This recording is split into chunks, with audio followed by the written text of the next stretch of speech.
Frères et sœurs, bien-aimés dans le Seigneur, nous sommes rassemblés encore ce soir dans notre temps de priant la parole de Dieu et nous venons déjà rendre grâce au Seigneur pour ce lundi, cette nouvelle semaine que nous plaçons sous la main puissante de notre Seigneur. Nous sommes rassemblés au nom du Père et du Fils et du Saint-Esprit. Amen. Que le Saint-Esprit vienne en chacun de nous, que le Saint-Esprit vienne en ce lieu. Saint-Esprit, viens remplir notre cœur d'amour, viens remplir notre cœur d'amour, sature en chacun de nous ta lumière. Que soient dissipées les ténèbres de notre cœur, les ténèbres de nos vies. Saint-Esprit, nous nous laissons conduire encore par toi. Viens, Saint-Esprit, toucher nos cœurs. Viens transformer nos cœurs. Que notre cœur soit enflammé de l'amour de Dieu. Que notre cœur reflète le cœur de Jésus. Alors nous nous laissons conduire par toi, Saint-Esprit, encore ce soir, et nous glorifions le nom du Seigneur. Seigneur, sois élevé, sois béni. Nous te rendons grâce pour le souffle de vie, pour ta présence dans nos vies, pour tes bienfaits chaque jour de notre vie. Et Seigneur, nous voulons te confier tous les malades dans les hôpitaux, les malades abandonnés. Nous voulons, Seigneur, aussi ce soir te confier cette période de vacances pour toutes ces personnes en déplacement, pour tous les voyageurs. Seigneur Dieu Tout-Puissant, répands ton sang sur les routes, répands ton sang sur les véhicules, répands ton sang sur les avions, répands ton sang sur les trains et sur tous les moyens de déplacement. Que Seigneur, que chacun puisse conduire prudemment. Que ta main puissante demeure sur nous. Ô Seigneur, éloigne tout esprit de mort, d'accident, loin de nous. Nous nous plongeons dans ton précieux sang. Et que toi, Saint-Esprit, nous te recommandons, toi, l'Esprit consolateur, toutes ces familles qui passent par des deuils, qui ont perdu des êtres chers. Et nous te prions, Seigneur, d'accueillir dans ta demeure, dans tes bras, toi, le Dieu miséricordieux, toutes ces âmes qui nous ont déjà précédés.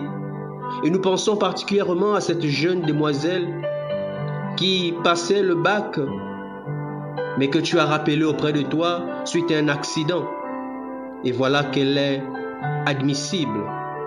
Alors, Seigneur, que ton nom soit élevé. Tu l'as rappelé auprès de toi. C'est toi qui as donné, c'est toi qui as repris. Alors que ton nom soit glorifié. Alors, bien-aimés dans le Seigneur, nous poursuivons encore ce soir nos enseignements avec Jésus. Et ce soir, nous avons pour thème la parabole du semeur. Le Seigneur va nous entretenir ces quelques jours sur le royaume des cieux. Et justement, il va prendre le temps de nous enseigner dessus. Et le Seigneur prendra justement des paraboles pour nous parler du royaume des cieux, pour nous parler du royaume de Dieu. Parce que nous le savons toujours, dans plusieurs pays, dans plusieurs nations, souvent on utilise les paraboles, des métaphores, des images pour pouvoir bien faire passer le message et que ce message reste gravé. Et le Seigneur Jésus a toujours beaucoup utilisé les paraboles. Et c'est pourquoi pour nous parler du royaume, il va beaucoup utiliser les paraboles. Et aujourd'hui, il va utiliser cette parabole du semeur. Alors nous nous disposons que le Saint-Esprit ouvre nos oreilles pour entendre et comprendre cette parabole de ce soir. dite la parabole du sémeur. Et ce texte est tiré de Matthieu au chapitre 13, du verset 3 au verset 9 et du verset 18 au verset 23. Nous allons proclamer la parole de Dieu, Matthieu chapitre 13, du verset 3 au verset 9. Je proclame la parole de Dieu. Voici que le semeur sortit pour s'aimer. Comme il s'aimait, des grains sont tombés au bord du chemin, et les oiseaux sont venus tout manger. D'autres sont tombés sur le sol pierreux, où il n'avait pas beaucoup de terre. Ils ont levé aussitôt, parce que la terre était peu profonde.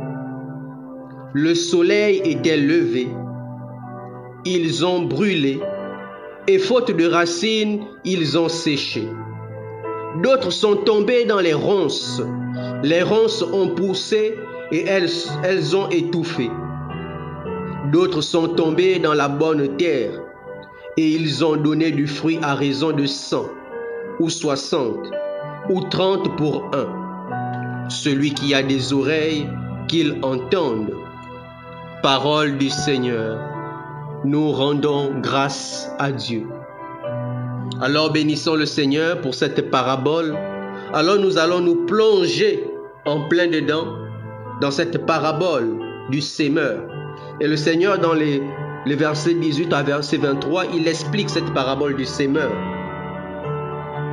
Alors le Seigneur nous parle de cette parabole du sémeur. Et le sémeur, c'est lui-même Jésus qui sort pour s'aimer en chacun de nous. La sémence, c'est la parole de Dieu. C'est la parole de Dieu que le Seigneur veut s'aimer en chacun de nous. Alors, dans quelle terre nous sommes? Dans quel environnement nous sommes? Est-ce que nous sommes sur cette terre propice à accueillir la sémence et à produire et à jamais à produire du fruit?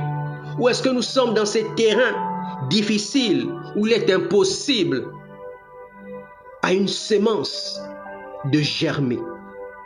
Alors le Seigneur va nous présenter cela pour nous parler du royaume de Dieu en nous parlant de la parabole du sémeur. Et le Seigneur sort s'aimer. Et il commence par nous dire, voici le sémeur sorti pour s'aimer. Voici le Seigneur est sorti pour s'aimer la parole de Dieu en chacun de nous. En chacun de nous. À toi mon frère, à toi ma sœur. Le Seigneur s'adresse à tout le monde, mais il s'aime en chacun de nous individuellement. Peut-être nous ne sommes pas dans la même terre. Peut-être nous n'avons pas la même terre en chacun de nous. Alors, nous allons chacun nous identifier. Et le Seigneur poursuit en disant, comme il s'aimait, des grains sont tombés au bord du chemin. Des grains sont tombés au bord du chemin. Alors que dans numéro 1, on voit la sémence sur le bord du chemin. Alors cette sémence que le Seigneur a relâchée, qui est tombée sur le bord du chemin, et on nous dit les oiseaux sont venus tout manger. Et cette sémence sur le bord du chemin représente les personnes qui écoutent la parole de Dieu. Qui écoutent la parole de Dieu sans la comprendre, bien-aimés dans le Seigneur. Ils écoutent sans la comprendre. Alors ils sont comme cette terre qui n'a pas été préparée, cet environnement, on va dire, difficile, impossible à ce qu'une sémence ne puisse germer. Ou une terre qu'on n'a même pas préparée. Parce que avant de s'aimer, bien-aimé dans le Seigneur, il faut apprêter la terre, il faut labourer. Mais si on arrive à un endroit, on commence à jeter de la sémence, est-ce que ça va porter du fruit?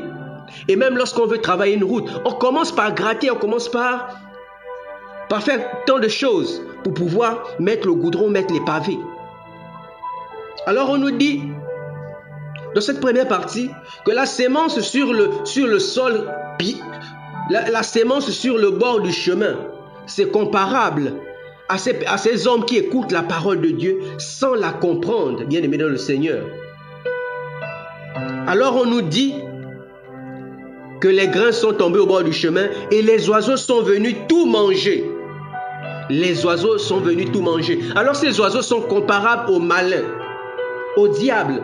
Lorsque le Seigneur a sémé en chacun de nous, alors le malin passe, il vient retirer, il vient prendre, il vient enlever la parole du Seigneur dans le cœur de chacun de nous. Parce que nous sommes dans cette terre au bord du chemin. Lorsqu'on jette des graines sur le bord du chemin, vu qu'on n'a pas labouré, on n'a pas creusé pour mettre ça en bas, les oiseaux peuvent venir, ils sont là, c'est juste sur le bord, sur la terre comme ça, ils viennent, ils prennent et ils partent. Alors c'est comme ça aussi, la sémence sur le bord du chemin, ce sont ces hommes qui écoutent la parole de Dieu sans la comprendre. Ils accueillent cette parole dans le cœur sans la comprendre, ni la garder. Alors le diable vient et il retire, il enlève cette parole dans le cœur de chacun de nous pour nous empêcher de croire en cette parole et être sauvés. Parce que le but de la parole de Dieu, c'est que nous puissions croire en cette parole. Et lorsqu'on accueille cette parole de Dieu, nous avons cette récompense d'être sauvés par le Seigneur, par le Sémeur lui-même.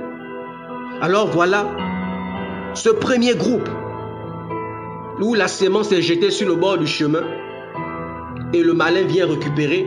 Ils sont comparables à ces hommes qui écoutent la parole de Dieu sans la comprendre. Et dans cette après nous avons la deuxième catégorie. On nous dit, d'autres sont tombés sur le sol pierreux, où ils n'avaient pas beaucoup de terre.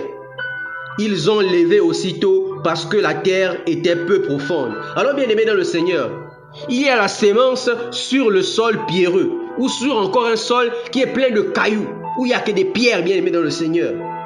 Alors cette sémence sur le sol pierreux, c'est comparable à ces hommes et à ces femmes qui entendent la parole de Dieu et la reçoivent aussitôt avec joie.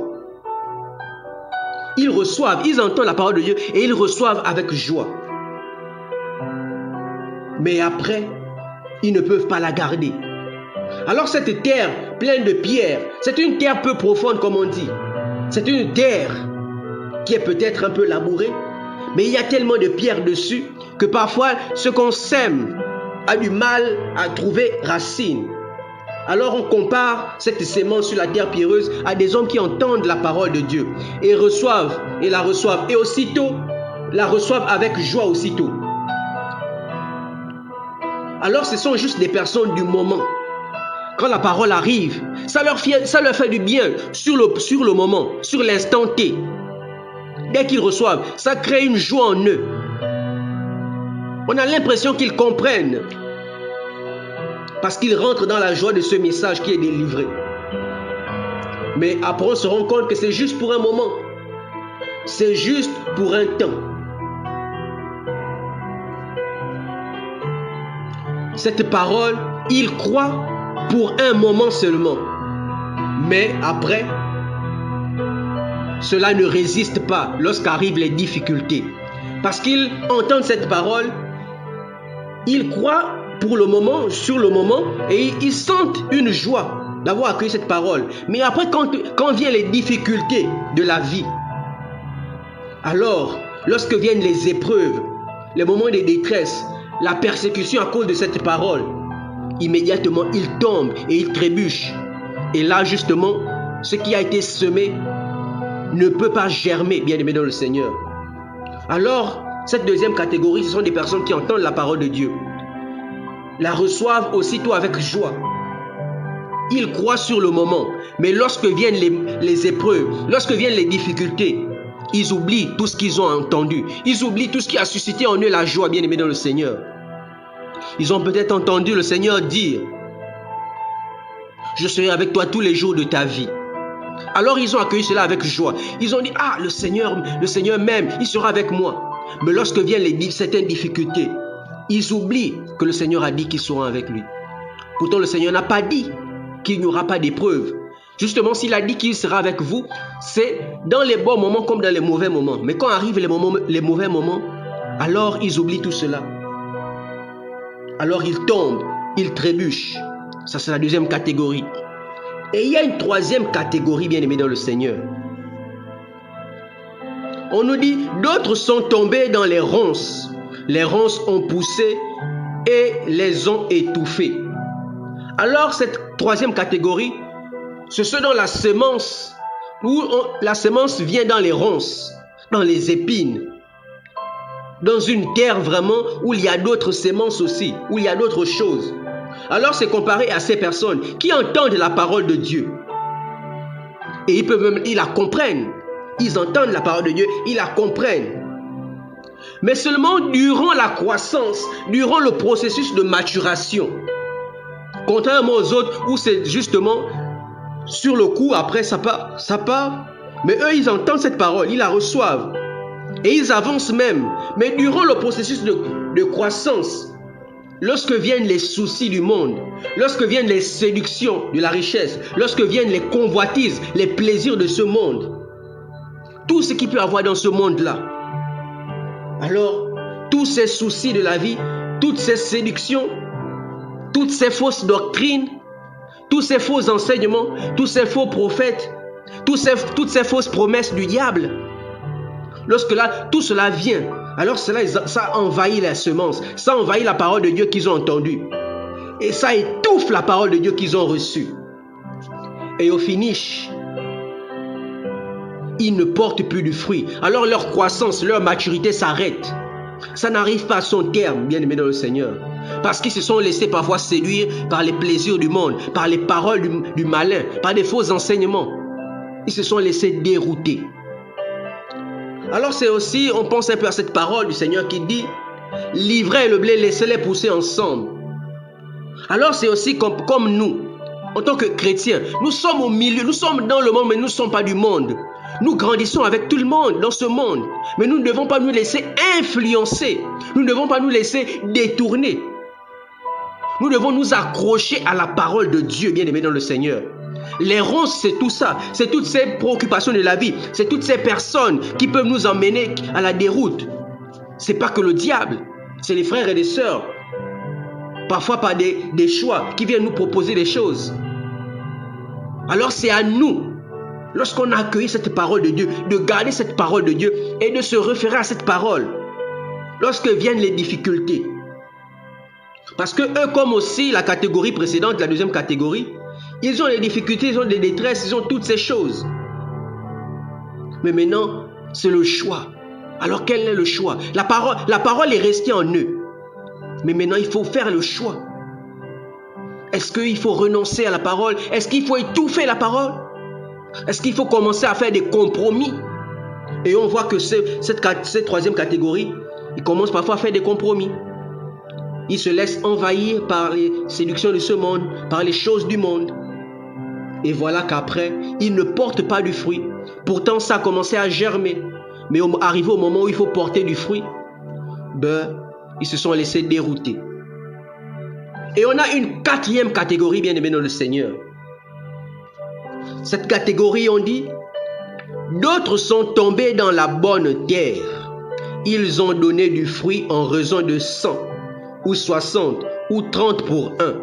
Alors, bien-aimés dans le Seigneur, il y a cette quatrième catégorie, dont la sémence tombe dans la bonne terre. Ce n'est plus au bord du chemin. La sémence n'est plus tombée. La première catégorie, c'était au bord du chemin. Ou la deuxième catégorie, c'était dans un sol pierreux. Ou la troisième catégorie, c'était dans un lieu de ronces, plein de ronces. Mais on est là maintenant dans la quatrième catégorie, où la sémence tombe dans la bonne terre. Alors, cette sémence qui tombe dans la bonne terre, elle est comparable à des hommes et des femmes qui entendent la parole de Dieu, qui la comprennent, mais aussi qui la retiennent, bien-aimés dans le Seigneur. Ils entendent cette parole de Dieu, ils la comprennent et ils la retiennent dans leur cœur. Ils gardent cette parole, ils vivent cette parole, ils mettent cette parole en pratique. Alors ils reçoivent la parole de Dieu dans un cœur bon et généreux. Alors, cette terre, c'est comparable à ce bon cœur qui accueille la parole de Dieu et la garde. Alors ces personnes qui sont comparables à une bonne terre, ils portent du fruit, beaucoup de fruits, bien-aimés dans le Seigneur. Ils portent du fruit et beaucoup de fruits. Alors, de quelle catégorie sommes-nous? Sommes-nous de ces personnes dont le Seigneur Jésus vient s'aimer la parole de Dieu? Il sème et nous sommes par exemple là, comme ces personnes comparables sur le bord du chemin, ou nous sommes comparables à cette sémence qui est jetée dans un sol pierreux, ou encore nous sommes comparables à cette sémence qui est jetée dans les ronces. Ou est-ce que nous sommes comparables à cette sémence jetée dans la bonne terre? Et je crois que toi comme moi, nous voulons être cette sémence jetée dans la bonne terre parce que nous voulons entendre la parole de Dieu.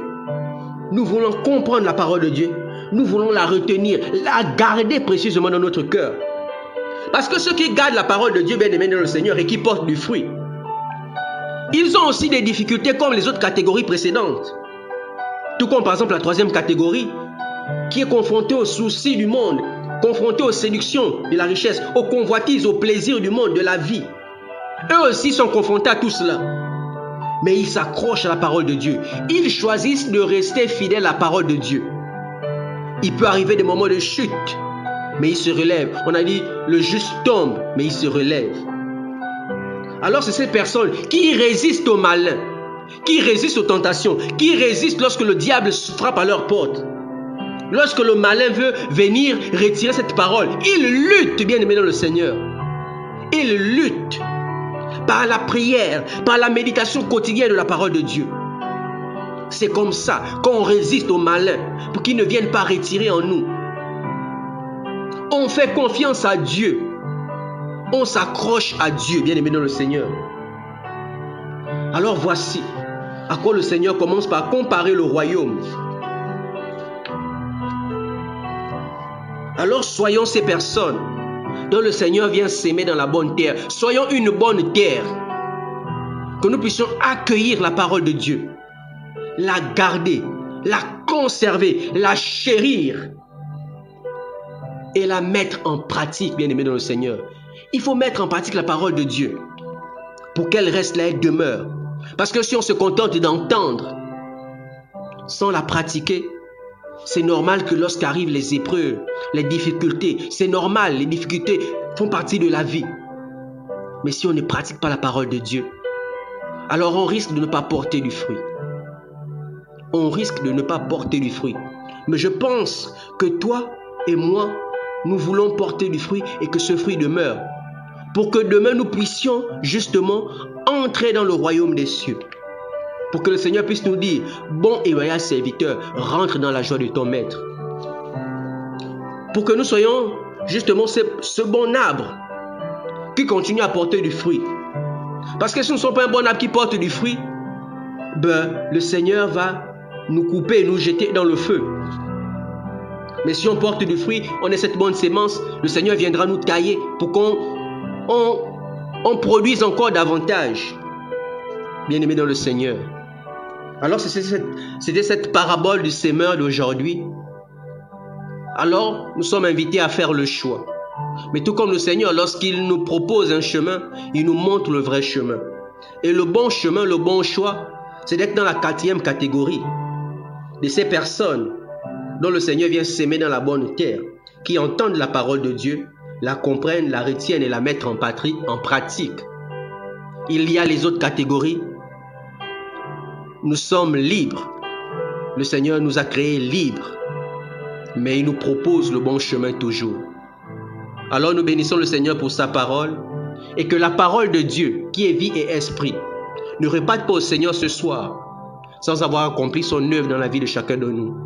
Alors que Dieu bénisse sa parole, sois puissamment béni mon frère, ma sœur, et que le Saint-Esprit fasse encore son œuvre en toi, pour la plus grande gloire de Dieu. Nous étions rassemblés au nom du Père et du Fils et du Saint-Esprit.